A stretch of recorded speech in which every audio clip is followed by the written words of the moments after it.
So Dr. Mark Wagner is a great friend of mine from Loma Linda, California. We actually trained together many, many years ago. What was that, 20 years ago or so?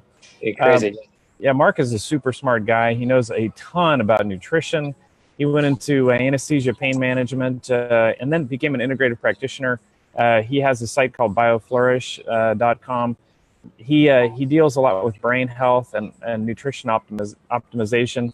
He himself has suffered with various things, and he had to turn into his own health detective to try to find out what was going on. So I wanted to talk today about mold toxicity and treatment options, and then address IgG food sensitivity testing in regards to candida IgG that we will sometimes see on this blood spot test. So Mark, take it away. Why don't you tell us your experience, and let's try to talk about mold toxicity. Sure. Yeah. Well, I can certainly do that since I experienced it myself and it was horrific. Let me just tell you in story form, because I think people are different, and I don't want to say, hey, this is the way. This was my way, and this is what happened to me.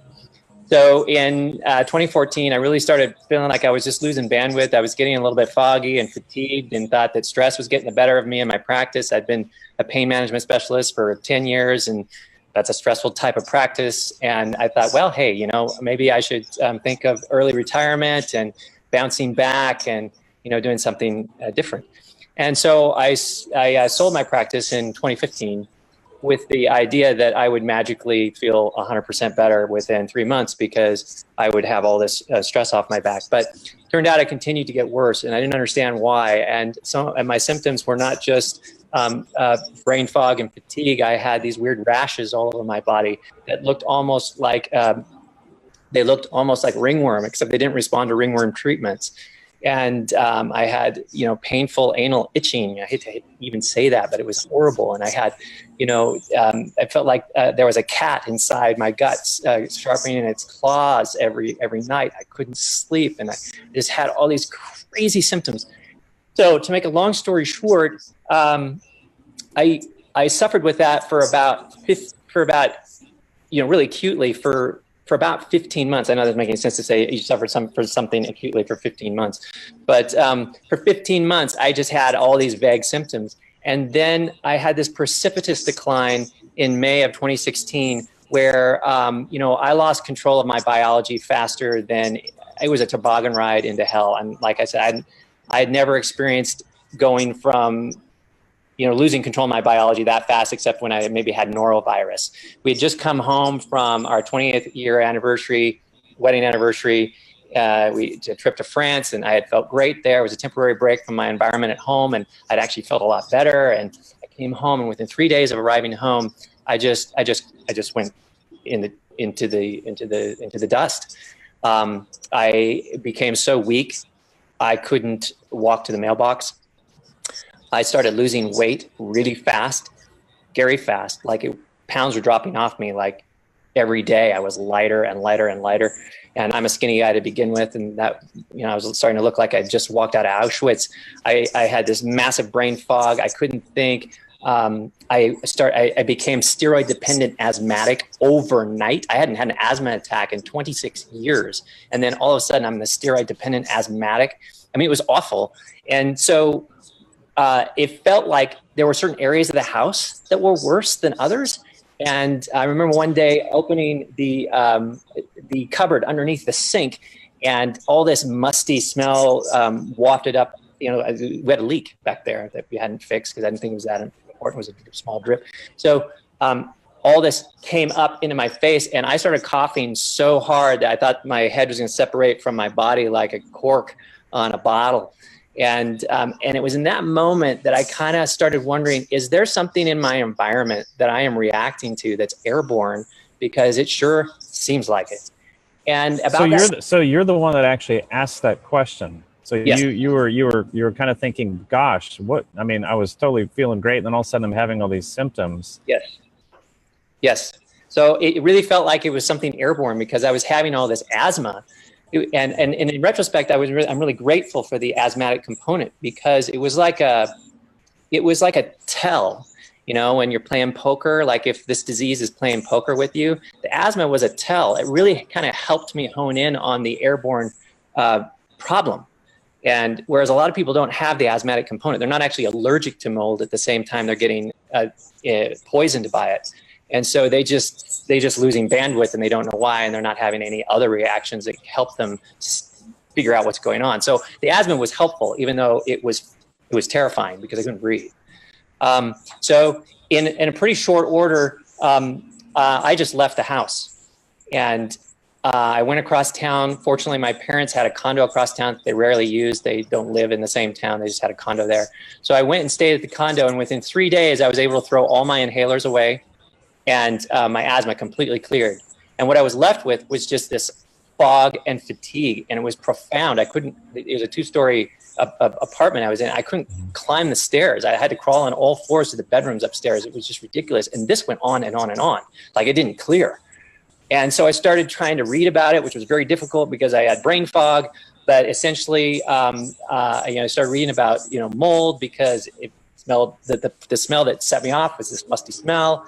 And long story short, turned out that was the issue. And I finally found some help in a local area and started getting some testing. Sure enough, my urine was just full of these mycotoxins. So that was the first sort of biologic laboratory confirmation. And it was full specifically of, some gliotoxins and ochratoxins, and to a lesser extent, some trichothecenes. And those are all from different mold strains. The trichothecene is a super bad one from black mold, but these are all from like Aspergillus or Penicillium, or in this case, black mold. At any rate, I had several different types. And at the same time, we had called a mold remediation company. They'd come in and tested like the area under the sink and an area in our shower, because it turned out nobody had put a vapor barrier in our shower when they installed it. And so as the grout had aged and cracked, the water was going straight into the sheetrock. And what mold loves to do is grow on the paper on that sheetrock, and then climb up all through your walls. And when they have to go remediate that, they have to take out kind of huge chunks of the wall. It's very expensive and destructive. So at any rate, so the house was undergoing diagnosis. My body was undergoing diagnosis, and lo and behold, there was a total match. So the strains that came back that were that the mold remediators found were growing in these areas where we had these plumbing issues. The strains that came back, or the types of mold that came back, were the same molds that produced the mycotoxins that I was shedding in my urine. Oh, so, wow. That's crazy. Yeah. So just so, we talk about labs on here, because I've been very interested in, how do you properly diagnose actually mold toxicity? And from what I understand, Dr. Ann Shippey is a great friend here in Austin, Texas, and she does, primarily looking, at urine for mycotoxins. But the interpretation of it is not, as I understand, so straightforward. And can you explain that? I'm not sure I can explain it even satisfactorily to myself. I just know that there is a disconnect between mold, because here's the thing. I mean, just because we're all being exposed to mold toxins every day. That's right. So because it can be in our food, grains get moldy if they've been sitting in bins too long. Nuts can get moldy. I mean, we have detoxification systems, and one of those detoxification systems is elimination through the urine. So just because you're eliminating mycotoxins doesn't mean you are sick from those mycotoxins. It means that you are detoxifying. And so if you don't have a symptom complex to go with it, chances are you're not one of those people who has difficulty eliminating, or difficulty, tagging and, deactivating these things, because it really boils down to your genetics. About 24% of the population has these HLA genetics, human leukocyte antigen haplotypes, that don't recognize very small molecular weight toxins, which happen to be phycotoxins, so mold toxins, or, those are, phycotoxins are the technical term for that. Phycotoxins are marine toxins, but fungal toxins and marine toxins can be very low molecular weight. And people with these HLA, certain HLA genetics, DRB1, there's a whole bunch of them, and they are on a spectrum too. They're not either you have it or you don't, and you can have gradations. People who struggle, whose immune systems struggle with queuing up the antigen presenting cell so that so that the immune system gets a good look at this toxin so that it can respond appropriately and tag it for removal. People who struggle with that, the toxins build up in their system rather than getting tagged for removal. So when you then try to look at the urine, it's like, well, what am I looking at? Am I looking at someone who's just a good excreter and isn't going to develop, chronic inflammatory response syndrome from this? Or is someone who doesn't have very much excretion, maybe they're a poor excreter and they really are sick, right? So, whether the levels are low or high, it's hard to know what that means unless you have clinical correlates and environmental correlates. And I had all three. And again, this is a really important point that you bring up, because when it comes to lab testing, particularly for this type of lab testing, it's really important that there are symptoms to correlate with. And this is why it's really good for a functional medicine doctor or an integrative medicine doctor to try to put all the pieces of the puzzle together. And if you're a health coach out there listening, it's good to try to, educate your clients that, if you are having these significant symptoms, it really isn't for the health coach to try to figure out. I mean, it can be quite complicated, and you can't just look at a test and then all of a sudden know the answer. So it's really important, I think, that for this type of testing, because the testing doesn't give us like an immediate answer. Like, a cholesterol test would give you, okay, yes, you have lipoprotein A, or you seemingly at high risk because you have the worst type of LDL subparticles. This is different because you really have to correlate the symptoms, like you say. The other thing I find really interesting as an ER doctor is that the only people that I've ever seen that have, mold issues or candida issues or whatever are the immunosuppressed people. And you talk about HLA, and how important that is genetically. And so that's something as an ER doctor I totally miss, right? I totally miss the idea that there's actually a genetic predisposition to not being able to recognize these super small particles. And therefore they can cause disease in some people. And allopathic doctors like me, formerly just allopathic, would say, oh, that person is crazy. They have all these symptoms, these tests are normal, kind of thing. And we kind of completely missed the boat. And this is where integrative medicine can really come in and help. So I really appreciate you saying that. I think it is important. I think it's really important to understand there's a genetic predisposition. You don't have to just have HIV or be on chronic immunosuppressive therapy, for your rheumatoid arthritis, or be on, chronic steroid use for your asthma or maybe your lupus or maybe your Crohn's disease or whatever. So those are the high risk factors for sure. But then it can be somebody just like you who genetically was just predisposed. Right. And not only is there a genetic predisposition, but there's a 1-2 punch that comes with that, because some of the mycotoxins, particularly gliotoxin, is itself an immunosuppressant. So you get someone who's genetically predisposed, they get into gliotoxin, they don't detoxify it rapidly enough. It builds up. It becomes its own immunosuppressant. And then they start looking like they've got AIDS or something. Like I told you, I had all these rashes all over my body. So I had all these fungal outbreaks all over my body that wouldn't respond to treatment. And I can show you pictures. I had terrible rashes. I had anal itching. I had candida overgrowth. So my immune system was in epic fail mode. And one of the reasons was a combination of genetic predisposition to not detoxifying well, particular toxins, and then the exact type of toxin that was building up and showed up most prominently in my urine was itself an immunosuppressant. So there's your whole ball of wax. Wow, that's crazy. So how did that affect your practice? I had to sell my practice. I was so sick I couldn't work. Oh, wow. Yeah. Over what period of time was it from the time you got ill till the time that you realized you had to sell your practice? So I like I said, I was about a year into like just not feeling well. And I thought, you know what? And again, I just thought I was stressed. I thought this was adrenal fatigue from being a working fool. And I just need to like chill. And so that was my diagnosis at the time. And so it took me about a year, and I kind of wrapped things up, left on a good note, had a lot of equity, sold the practice, basically did early retirement with the intention of bouncing back very quickly and, using, my creativity and ingenuity from the past and doing something different. And what I found was that I just continued to get ill more and sicker and sicker and sicker for the ensuing 18 months. And then I fell off a cliff. Wow. So let's talk about treatment. Yes. Because there's always hope, right? So There's always hope. Obviously, I'm standing here talking to you. I'm not lying on the floor in a fetal position. I can string more than 2 sentences together. I'm like way better than I was in the summer of 2016. So I mean, I'm always concerned when I hear these sort of progressive stories of people going downhill because, you know, your symptoms, and I assume all the normal testing that people would do would be, you know, pretty unremarkable. Right. And so therefore the tendency, particularly with allopathic medicine, and I hate to talk negative about allopathic medicine because I like allopathic medicine, it does a lot of great things. Yeah. But the tendency would be to write you off as crazy. Yep. Exactly. Right? Hey, I wrote myself off as crazy for a while. Did your partners think you were crazy?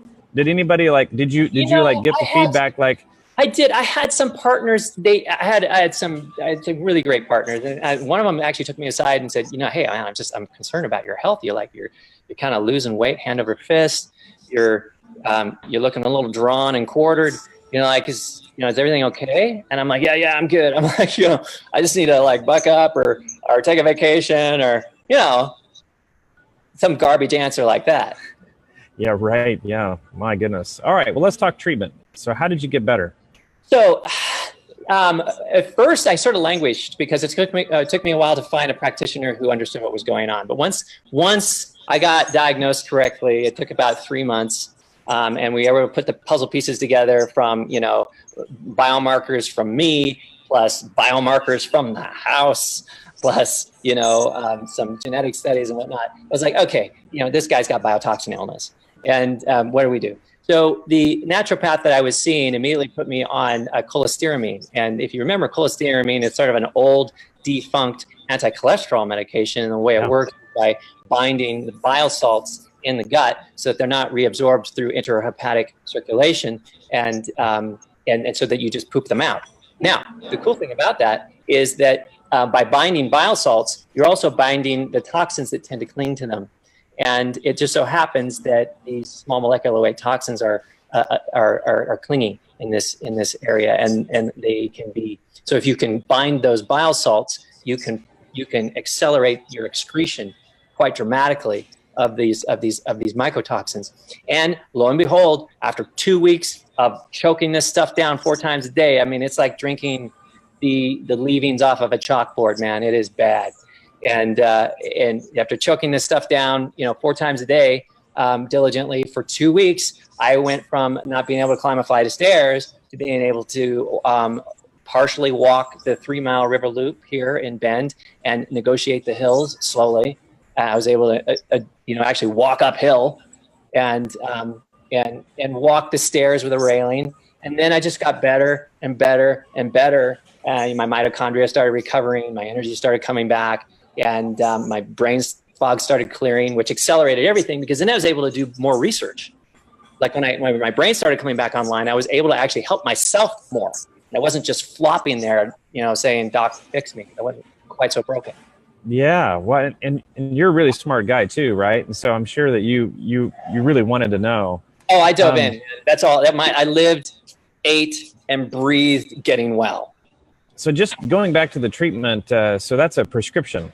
Yeah. Correct. And is that standard dose for cholesterol? It sounds like a bit more. 4 times a day sounds like more than what we would give somebody for. It was probably more.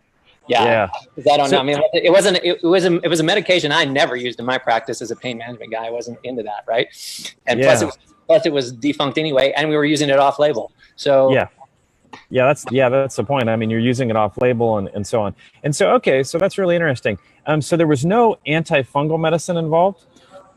No, and you know, fortunately, no, because it's complicated. And I'm really glad there was no antifungals involved because it so happens that I have a SNP, so a single nucleotide polymorphism, a variant on the CYP2C9 gene, which is responsible for detoxifying Diflucan. So I'm at high risk for I would have probably gotten toxic on Diflucan had somebody given that to me and good, you know, thinking that would help me. Yeah, and just so everybody knows, Diflucan is an antifungal. It's a very powerful antifungal. When people come into the ER with a yeast infection, it's genital yeast infection, we'll give a single dose of Diflucan, and that will kill it off. a single dose. But it can be quite a toxic medicine. It's toxic to the liver. And it is something that we have to be careful, particularly if we're using it long-term on people. And then there's people out there that actually know their genetics that you might be able to tolerate one dose, but you're probably not going to tolerate weeks of Diflucan. Right. And again, we have some AIDS patients that are on Diflucan chronically. They're on Diflucan for years. Yeah. Well, so the good news was, as I got these mycotoxins out of my body, my own host defense was able to start working again. And, and with some dietary changes too, that decreased the fuel for candida and other fungals. So it was much no sugar, for example. Between that and rehabilitating my immune system by getting the toxins out of there, I was able to then eventually completely recover from these rashes. I still have scars from them. I could show them to you now. That'd be like I'd have to lift my shirt up, and that'd be kind of. I have scars on my chest from these fungal infections that were. What? Yes, they're permanent depigmentation areas. Okay, we got to see that. That is unusual. Well, now you're not. The lighting's poor here, and they've filled in. So I talked it up. I should have looked first. Yeah, You know what? I don't know. You can't see that. And there's not enough. I don't know if you can see this light spot right there compared to more tan around there. I don't know. You probably can't see that. It's a little bit. Yeah, it's a little bit hard to see. But the point is, this was real pigmentary changes that occurred as a result of damage to the cells. Yeah, some melanocytes got nuked in there. So, oh my gosh. It's almost like a vitiligo kind of thing, but it's spotty. It was right where the rashes were, and then of course the anal itching cleared up on its own, and all of that. So, crazy tunes. Oh yeah. No, I really worry about this because every time I hear this, this kind of a story, I know so many people are written off as being crazy. And the problem is this stuff can actually affect your brain too. It affects your neurons and the way that you think. And like you say, cause brain fog, but for some people it might cause actually psychiatric symptoms. Or symptoms that would easily be confused with something else, psychiatric disease. So then they get mislabeled, and pretty soon we have a person who suffers from psychiatric disease and starts being put on antipsychotics, and it was never that at all. It's very scary. Look, let's be clear. If you had seen me, if I had come into your office, maybe not your office, but if I'd come into like a regular allopathic physician's office in the summer of 2016, I would have been diagnosed with major depressive disorder and put on an SSRI and told to eat more because I was losing all the weight. And that would have been the treatment.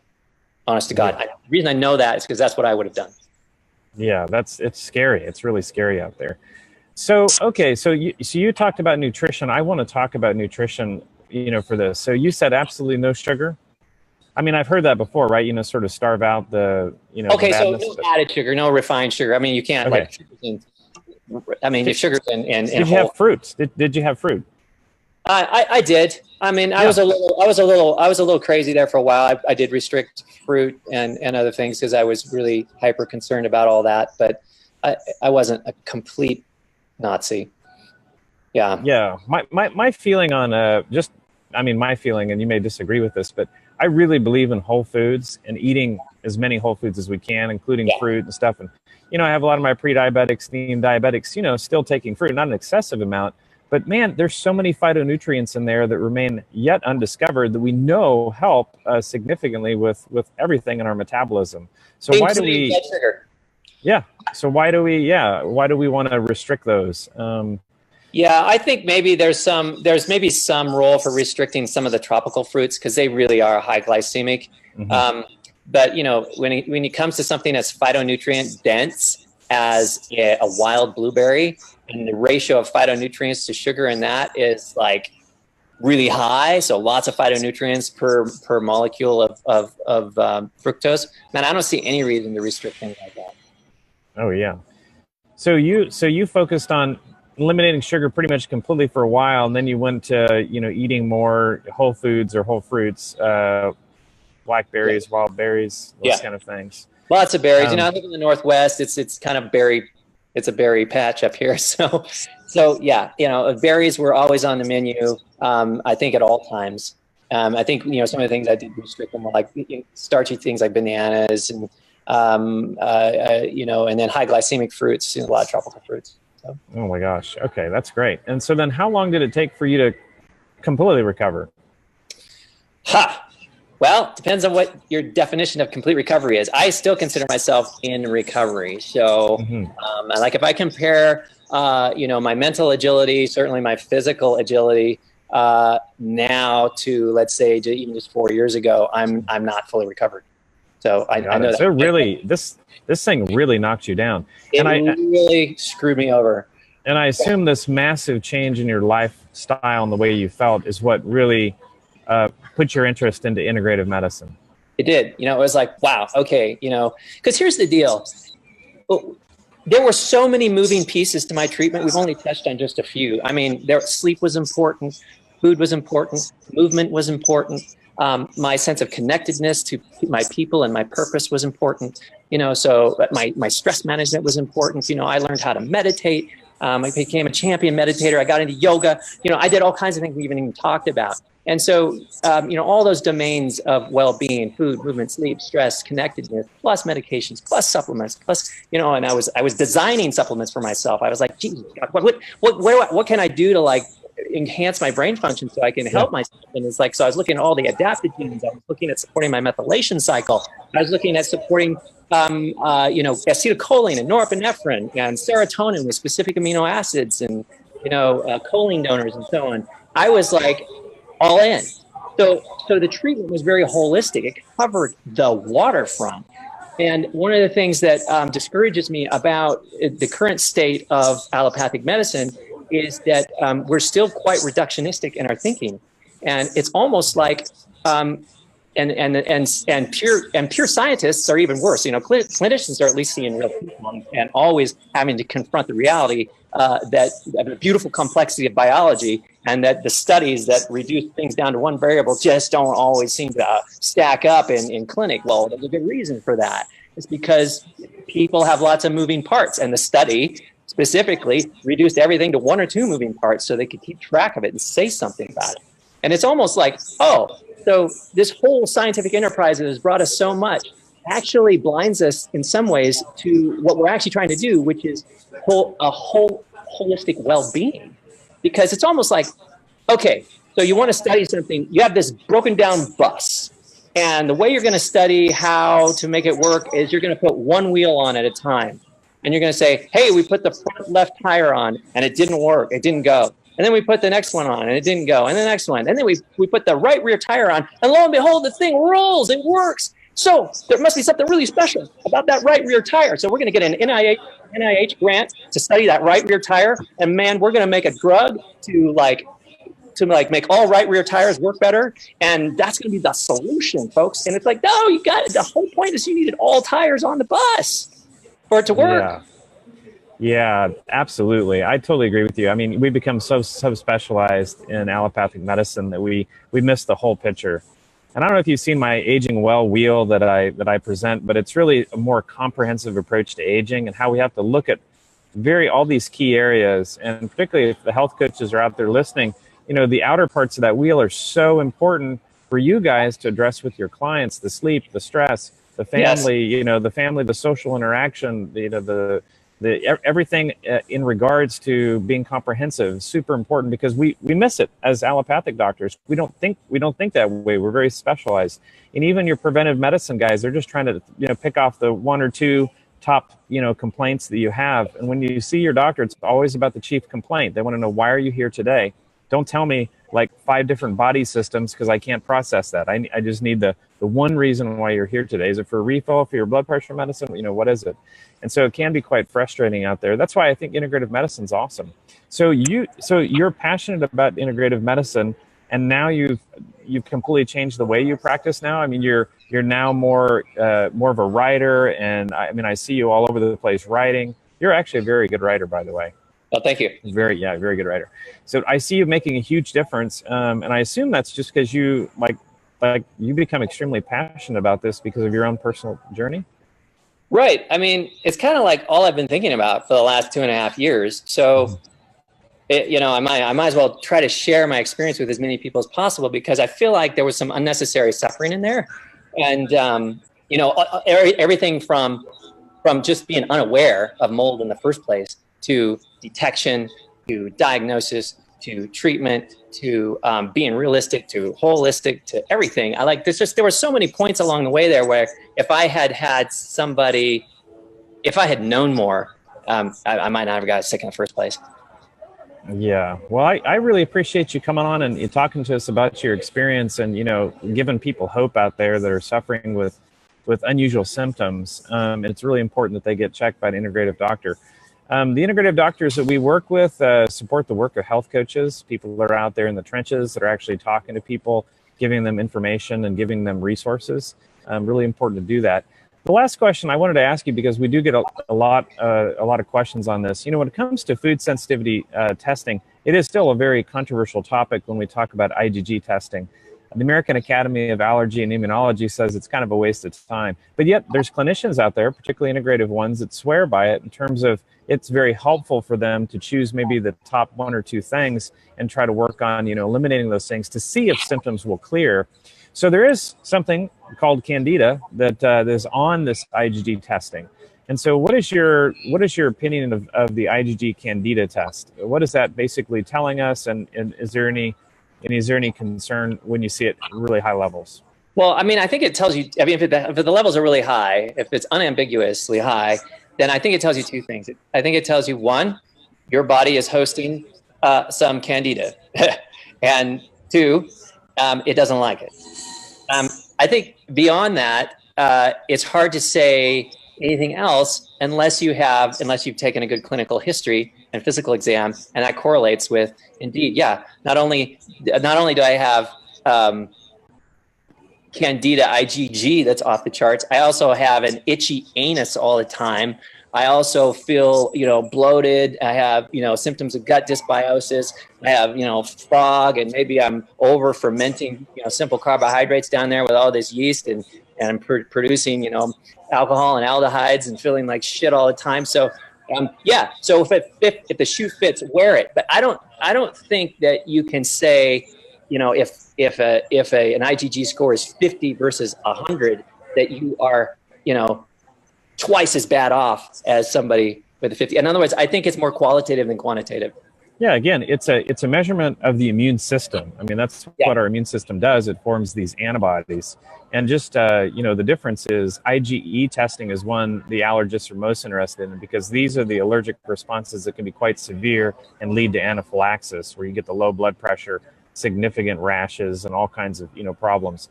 The IgG testing is a little more subtle. It just means that you've had some sort of response to whatever you were exposed to. And it might have been a smaller response, or like you say, it might have been a severe response. If I had someone who had, you know, pretty significant symptoms and I was concerned about them, and they had really high IgG candida, that might trigger me as a practitioner to order urinary mycotoxin testing and just see if that correlates as well. Because in my case, what happened is that part of my gut dysbiosis was triggered by the mycotoxin, by the mycotoxins tanking my immune system. That's right. Yeah. Yeah. I mean, the mycotoxins are a result of having it in the first place, right? So, yeah, that's why I was really curious if you ever got put on an antifungal, or you just starved out, you know, the candida, you know, through dietary means. And rehabilitated my immune system, and, you know, slowly got better. Yeah, so basically you avoided the toxic antifungal medication, and you took control with really good nutrition, starved out the actual candida that was producing the mycotoxins that were killing off your mitochondria. Yeah, and I think one of the reasons the candida got out of control in the first place, again, is because of the other molds. Yeah. The gliotoxin in particular that was tanking my immune system, such that I became less able to control my own microflora.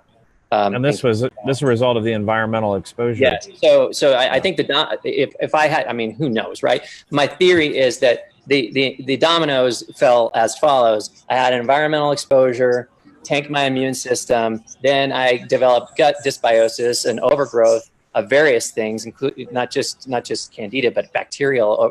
I had this dysbiosis of the gut flora because the immune system wasn't actually helping me regulate all of that. And then, you know, I started feeling horrible.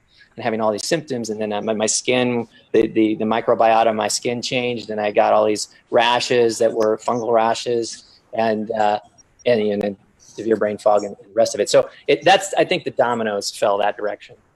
Well, I'm really glad that you recovered. You're definitely a story that people need to hear, and also your story brings up another really important point: is situations can be very complicated and very difficult to figure out. Yes. And it's really good to work with a good integrative practitioner to try to get those more complicated things worked out. Because I mean, it's not easy, even for us that have had 20 years of experience and all this medical school, all this training in how the body's systems work. It still can be quite difficult to figure out the puzzle, because it is a puzzle. Yeah, and I would encourage anybody who's interested in today's talk to read 3 blog posts I published on this called Poisoned Part 1, Part 2, and Part 3. So at bioflourish.com, you go find Poisoned Part 1, Part 2, and Part 3. They're all linked together. I tell you all the details and all the blind alleys, and you get to see a doctor going into the rat maze.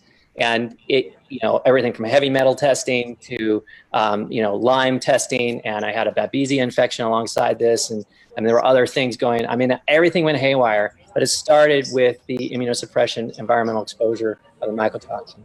So that's it. So that's it. Bioflourish.com, the blog post section under Poison Part 1, Part 2. Did you say Part 3? Yeah, there's 3 parts to it. Okay. All right, good. Well, I posted that. I had them posted up there for us. Well, Cool. Mark, I really appreciate your time today. I hope that you'll come back and you'll talk to us again.